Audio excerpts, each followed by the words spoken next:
This is the North Georgia Life Podcast. Embrace life where you live.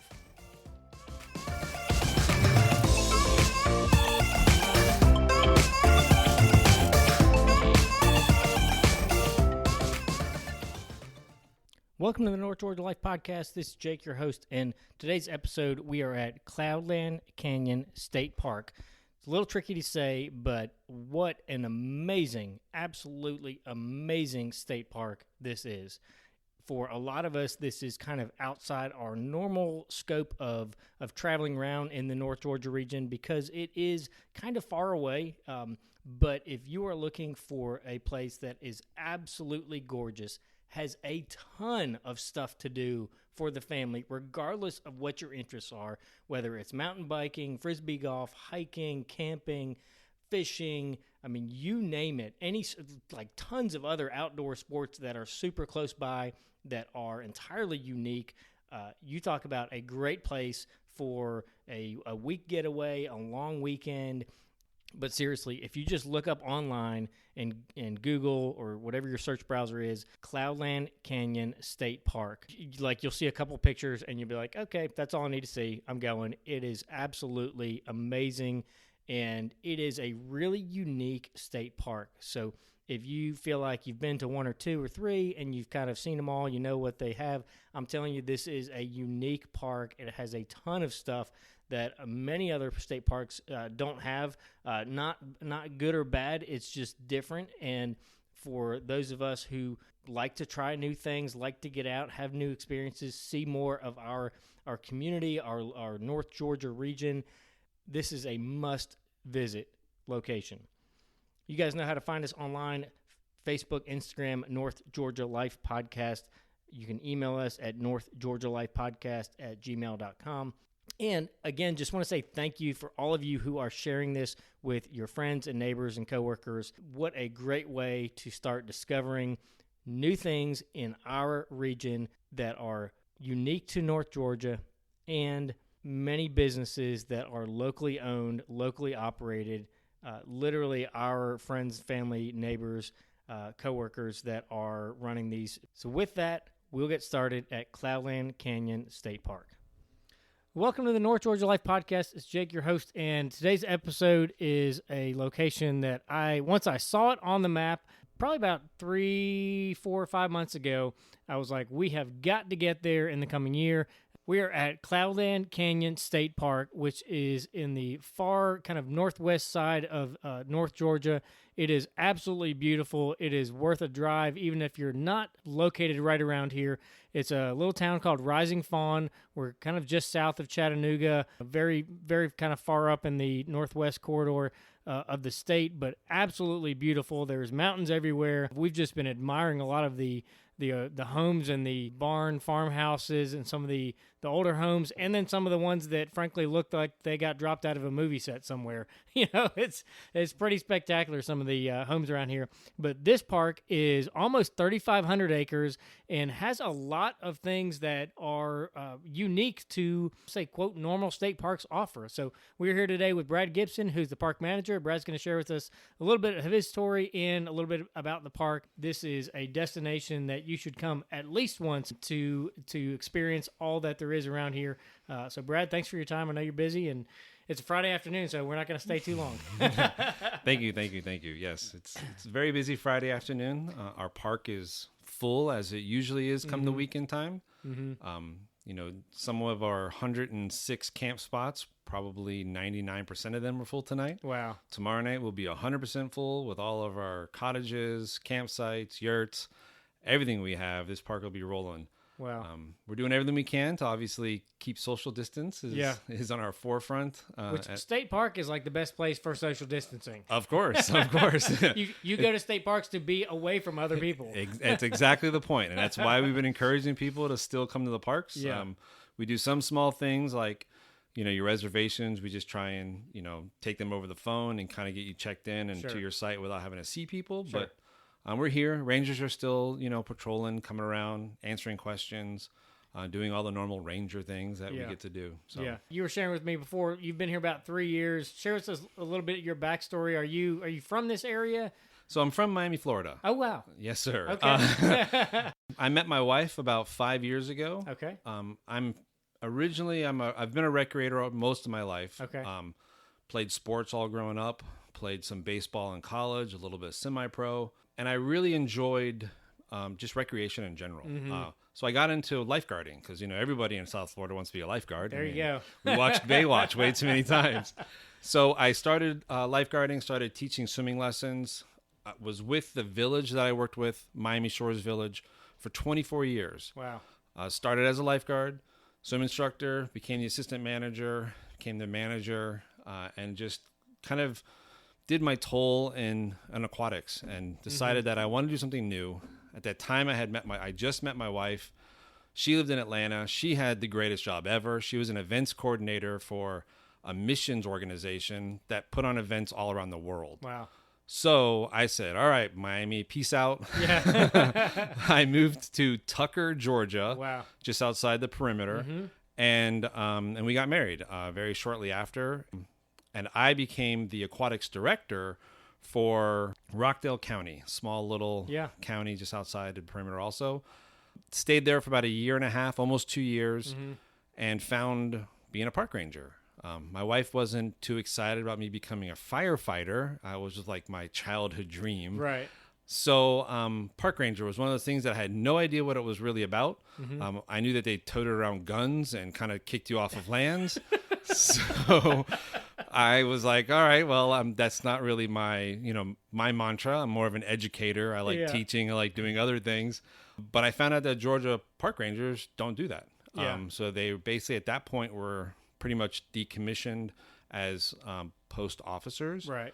So I got to be an educator. I didn't realize that my job would be, almost 80% behind a desk nowadays. Yeah. But I work in one of the most beautiful parks. We're giant. We're unique in the fact that we're up here on top of the Cumberland Plateau. So it's a really special area, and it's a really special park. Yeah. For people who don't know anything about this park, I mean, you can just look at Google some of the pictures online, and as soon as you do, you're like, oh yeah, I need to go. Yeah. So very true.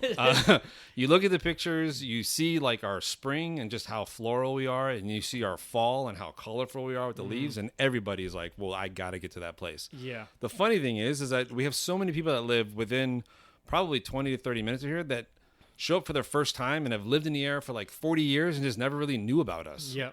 So we're still a hidden gem per se. Yeah. Because we don't have this type of attendance that some of the Atlanta parks do just because they're really right there and you're always driving to them. And we're a bit of a hike. Unless you really know how to get here, it's hard. And it wasn't until, late that they even had 136 that cut across the mountain, which is the way that most people come up here. You used to have to go all the way up to Tennessee and either come from Tennessee or come from Alabama to get to the park. Didn't make it very easy when you're a Georgia State Park. Right. Yeah, and what you described is kind of the whole reason that I started this podcast was, I meet people that are in our hometown that have never, heard of these restaurants, which are killer restaurants, 10 minutes from them, 5 minutes from them. And then some of these other organizations and places like this that are, they're in someone's backyard and they've never been there and they've lived there their whole lives. And it's like, okay, let's share the story, some of the features, and without fail, everybody's like, oh, I didn't know that. Oh, I had no idea. I'm like, yes, that's the whole reason we're doing this. Before we go any further, who has worse traffic, Miami or Atlanta? If you would have asked me 5 years ago, I would have said Miami.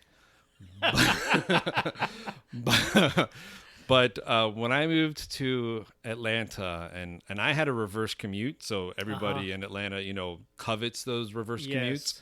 And my reverse commute silently curses them while they're sitting in traffic. and my reverse commute still would end up taking me like an hour at times to go what on a weekend day would take me like 30 minutes. Yeah. So I have a feeling Atlanta takes that one. The part of the reason I asked, just I want a second opinion, but we were in Miami a couple of years ago, maybe 4 or 5 years ago, and it just turned out we had to take a taxi one time, and our taxi driver was from Duluth, which is most people know is right outside of Atlanta, and it was just weird that we got in a taxi in Miami with a driver from Duluth, and that was the first thing I asked him. I said, "So which traffic's worse?" He was like, "Atlanta." He's like, "No competition." He's like, "There's absolutely no competition." And if you look at, not to get off track here, but if you look at a map of how the roads are laid out and the highways are laid out in Miami, it's way different than Atlanta. It is. Atlanta has major cogs, where Miami has a lot of smaller freeways and highways. It is. So developing cities take note. Yes. Do not put a loop around your city. It will gridlock the whole thing. Yes. Let's talk about the park here. So our kids right now are out on the disc golf course, which in and of by itself is a unique feature to, I don't know if there's any other state parks that have Frisbee disc golf courses. I think two. Yeah. I mean, it's not a common feature. You said all the different, kinds and levels and types of camping, whether you're an indoors camper or a real extreme outdoor camper. What are some of the other features that you have here that are kind of for everybody? Yeah. So we have over 60 miles of trails. We're known 60 miles. 60 miles of trails. So we are known a lot for our hiking, and we are really known for our mountain biking. Wow. We've got about 30 miles of dedicated mountain biking single track trail. Wow. That is all basically was designed by Sorba, which is a local biking company, biking organization association that kind of like helps to develop these type of things. Well, we have a 5 Points area that is sought after by a lot of people just to go riding at. It's fun. I don't get to nearly bike it as much as I would like to, but I get to cruise through every now and then and just kind of see everybody's doing, and it's amazing. So hiking, we have a single track of hiking that goes 17 miles. So you could start at our park and hike all the way northeast on Lookout Mountain to our Nickajack area, and that is all continuous trail along our park. Wow. So we're not just like one, 3,500 acre, right, kind of square or clump. We're basically like a main clump and then a long arm that reaches out along the mountaintop. So, so lots of cool hiking. Really close to us is we have a hang gliding park, and then right next to our park is the parasailing park. And so they're always around doing stuff when the weather's nice, and you see them all, kind of doing their thing in the air and around. And so those are just, some of the local things around us.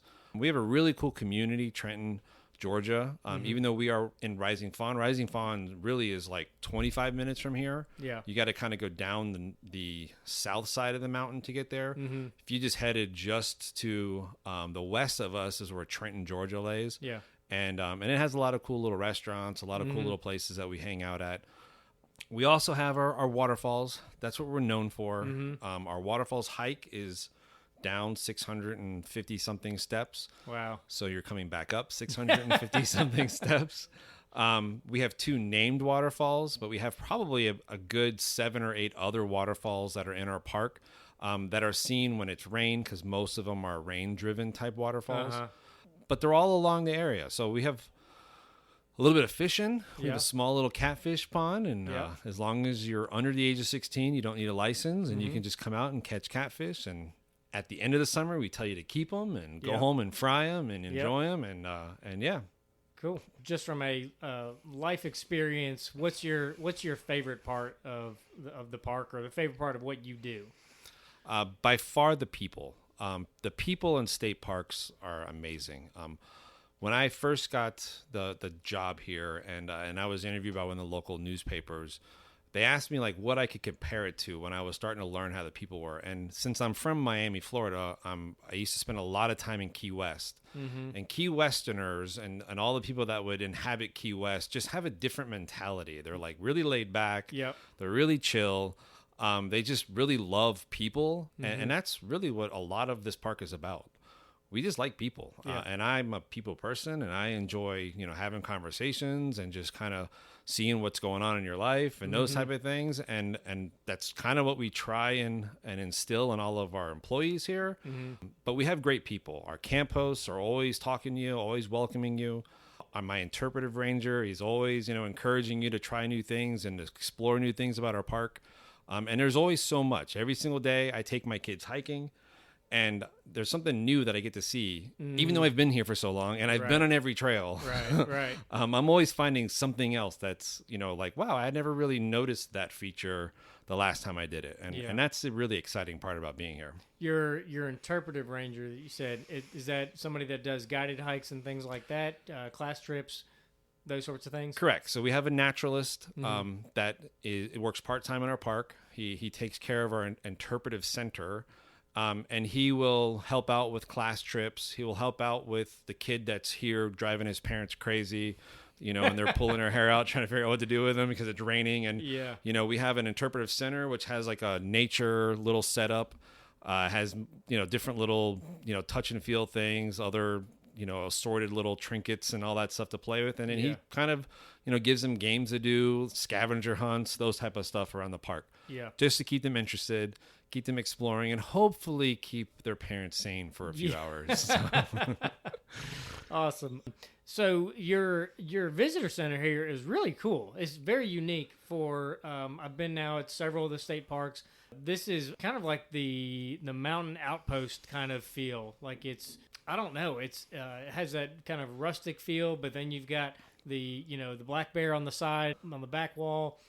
What kind of wildlife have you seen while you've been out here? I've heard there's eagles here, so there's not a whole lot of parts of our country, much less the state of Georgia, where you've got a good opportunity of seeing bald eagles in the area. So you'll see eagles, you'll see falcons.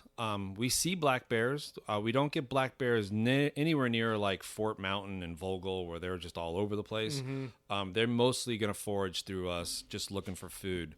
But, you'll get the video of the camper that was watching them run across 136, those type of things. Right. I have trail cams that are out just, keeping eyes on our borders and stuff like that. And every now and then I'll get, one that'll pop up on our trail cam and stuff like that. Yeah. The biggest one and the most frightening that we have are raccoons. The little trash pandas will take everything of yours and hide them out through the forest. So please, hammer things down, keep them covered. They're crazy. But I mean, we get, in all seriousness, we do get some bobcats. There's talk of mountain lion that's still in the area. Lots of coyote. Most of those we don't see because, unfortunately, the park mostly closes at night. I mean, it's good for us park rangers. I like to actually go home and sleep. But for everybody else, some of the cool stuff is out at night. And unless you're in a camp spot where you're quiet, you'll start hearing them come out and kind of do things. But most of them are nocturnal, so during the day, you're not going to see them and stuff like that. Yeah. When you have a free weekend, what do you like to do here? Well, I love spending time with my kids. Yeah. What do they like to do here? Every moment, I like to get my kids out. I'm really a big fan of Chattanooga. We'll spend time in Chattanooga. My wife and I are really big on date nights. Yeah. So as soon as I get a night that like the kids can be watched by grandma, that's awesome. Yeah. So we'll go out and just hit some of the restaurants. We have some awesome restaurants. Yeah, and Chattanooga is what, 20 minutes? About 15? About 25 minutes if you go the highway route around. Staying on top of the mountain takes a little bit more. Yeah. But I just enjoy being here. I mean, I enjoy driving around our park late. It's really quiet. It's really nice. The skies are amazing at night. So if you haven't watched like a park that has very zero to very low light noise at night. There's no light up here. It's crazy. I mean, they're so vivid and they're so bright, and it's really, really fun to just lay back and watch and just kind of chill out. So yeah, awesome.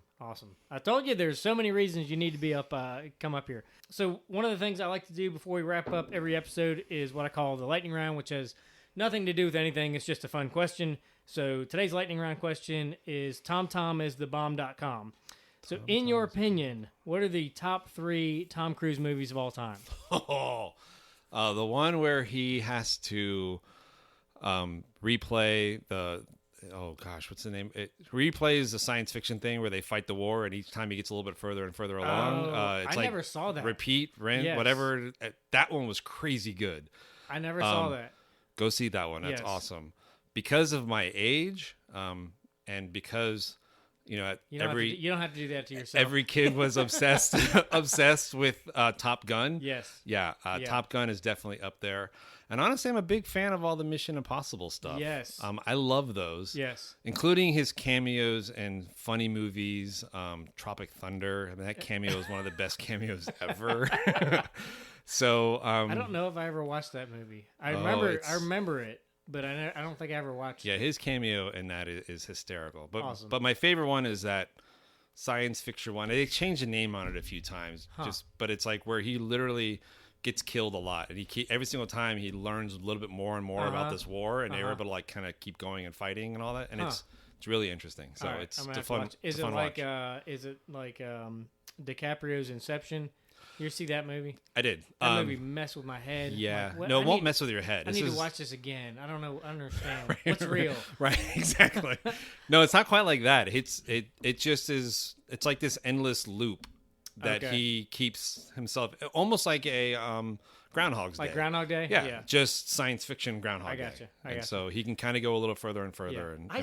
And I started thinking when I was writing this question down, I'm like, he's been in so many stinking movies. he has. It's it's incredible. He has. I mean, quite literally, he has spent his entire life acting. He has. Like no breaks. Oh yeah, no. You know? Like none. It I is. started thinking, I'm like, you think about all the Mission Impossibles. Going back to my wife and I were oddly enough talking about Cocktail on the way up here. It was Right. I'm like, I don't know if that was his first movie, but you see that and you're like, what was he, like 17 in this Yeah. movie? Yeah.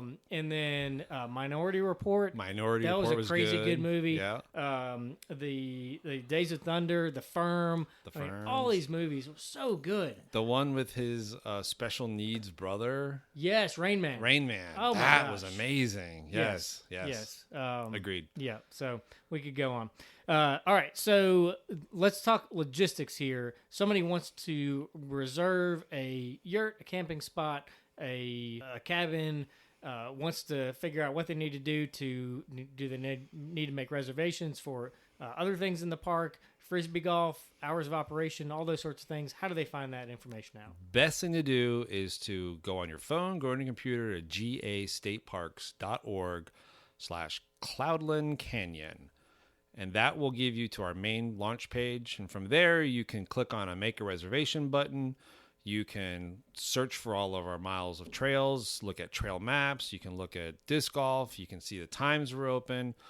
Times at state parks are always funny because the interior of your park will typically open at 7 a.m. and close at 10 p.m. because that's when our gates close. Mm-hmm. But like our visitor center is open at 8 a.m. until 5 p.m. Trails typically close a half hour before sundown. It'll explain all that kind of stuff for you. Gotcha. But that'll give you your launching points to be able to see like, hey, do I want to stay in a yurt, or would I rather stay in a cottage, Right. or do I want to go hike 9 miles to a backcountry site? Right. That'll start you. And if you don't like making reservations online, I don't know why you wouldn't want to, but but we do have a 1-800 number that's posted on the website, and you can call Reserve America and you can speak to a person, and that person will help you with making a reservation also. That person will get on their computer and make the reservation for you. Pretty much. And then I'll go on my computer to check you in. So. Awesome. Well, Brad, I'm going to get out and go find my family on the disc golf course and explore some. But I really appreciate your time. You guys have a great operation here. And the one thing that I will just end with is if you're in that younger phase of life and you don't know what you want to do, the theme I'm getting is everybody in the DNR and the Park Service loves the people they work with. They love what they do. So why not give that a shot? You pretty much will have the best office in town. So Agreed. And ours office is amazing. The views are outstanding. I mean, I have 3 windows that all look out to the woods here. So, and we just enjoy being around people. And I was happy to, basically start a second career. And this has been a perfect landing spot for me. I was going to say, this isn't a bad place to be. Not at all. Well, Brad, thanks for your time. With that, we'll wrap up. Thank you so very much.